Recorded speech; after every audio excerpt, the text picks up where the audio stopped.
এই জন্যই তো মেয়েটার কঠিন থেকে কঠিনতম শাস্তি হওয়া উচিত। আলবির চাইতে ওর শাস্তি হওয়া উচিত বেশি। ও তো একটা নষ্টামি, একটা নষ্টামি না হলে আরেকজনের এরকম এত সুন্দর একটা বাচ্চা, তার বউ 16 বছরের সংসার, এটা তো সে ভাঙতে পারে না, রাইট? তার সাথে তো ডিভোর্স হয় না। যদি ডিভোর্স হয়ে যেত তারপরে তুমি তার সাথেই করতা, একটা কথা ছিল। তার সাথে তো তার ডিভোর্স হয়, ও তো একটা নষ্টামি। এই ধরনের মেয়ে কি অন্যের সুখ চায় না? না, সে নিজের সুখের চিন্তা করে, কিন্তু নিজের তো সুখ হতে পারবে না। অন্যের সুখ কায়দা নিলে কেউ নিজের সুখী হওয়া যায় না।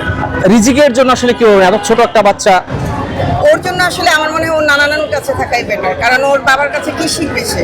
বাবার কাছ থেকে কি শিখবে? সে তো নিজেরই চরিত্রের কোনো ঠিক নেই, একটা লম্পট লোক। আলভি বারবার বলছিল লাইভে যে এখন রিজিকের জন্য সে বাঁচতে চায়। এটা হলো নাটক। এটা হলো যে হয় না মানুষকে ইমোশনাল ব্ল্যাকমেইল করা। এখন বাঙালি গোটা জাতিকে আমাদের ইমোশনাল ব্ল্যাকমেইল করতে চাচ্ছিস। সে তো বলতেছে, তিথি বলছে যে আপনার এটা সহকর্মী, আমার অন্য কিছু না আসলে। এটা তো বলবে, চোর যখন চুরি করবে সে কি বলবে যে আমি চুরি করেছি? এটা তো বলবে। কিন্তু অনেক অভিনেতা অভিনেত্রীদের সামনে যা ঘটেছে সবাই কিন্তু তুলে আসছে একের পর এক।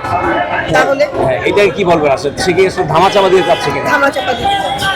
আপু আলভিকে কাছ থেকে মানে যতটুকু চেনেন, আপনারা এর আগে তো শুনেছেন আপনারা যে যখন এরকম অনেক পরকে আমাদের ইন্ডাস্ট্রিতে আসছে, সবাই বলছে আমরা ফ্রেন্ড, রাইট? Right. তারপরে আমরা কি দেখছি সেটা আপনারা বলেন।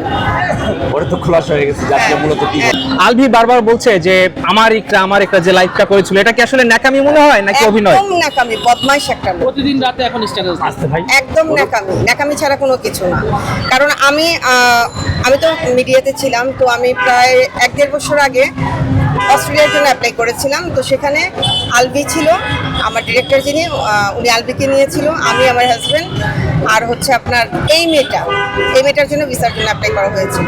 তো তখন তো আমি মেয়েটাকে চিনতাম না। তো আমার এখন মনে হচ্ছে মানে 2-2 4 4 4 8 আমি মেনে নিলাম যে তখন থেকেই তাদের রিলেশন, তাদের রিলেশন। এই জন্য এই মেয়েটাকে সে আমার সাথেও সে মানে ইনক্লুড করছে অস্ট্রেলিয়াতে যাওয়ার জন্য। অনেকে বলে তারা রুম ডেটিং করেছিলেন, এটা কি আপনার চোখে ধরা পড়েছিল কিনা? না, আমি তো কাজ করিনি, আমার সাথে কাজ হয়নি, তো আমাদের ভিসাটা হয়নি অস্ট্রেলিয়ার।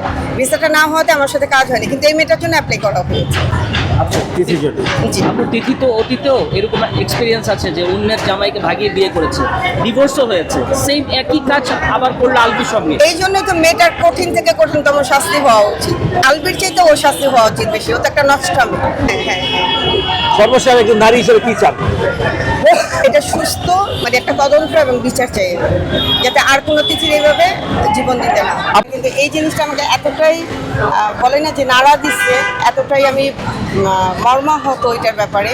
এই জন্য কিন্তু এখানে আসা। আমাকে অনেক প্রোগ্রামে ইনভাইট করা হয়, আমি কিছুদিন ইনভাইট করা হয়, আমি কিন্তু খুব একটা অ্যাটেন্ড করি না, যেহেতু আমার বিজনেস আছে, আমার বাচ্চা কাচ্চা, আমার সংসার, খুব একটা আমি অ্যাটেন্ড করি না। কিন্তু এটাতে আমি কেন এসেছি?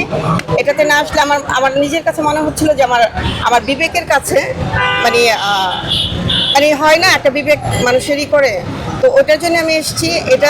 আমরা এটা সুস্থ একটা বিচার চাই। আপু, আলভিকে কাছ থেকে কতটুকু দেখেছেন ওর ক্যারেক্টার আমি সম্পর্কে? শুধু একদিনই দেখেছি ওনাকে, যেদিন আমরা ভিসা করতে গেলাম, শুধু আমি একদিনই দেখেছি। যেহেতু আমার সাথে কাজ হয়নি আমাদের ভিসাটা হয়নি। ভিসা হলে হয়তো যদি অস্ট্রেলিয়া যেতাম তখন হয়তো আমি বুঝতে পারতাম, আমার সাথে কাজ হয়নি।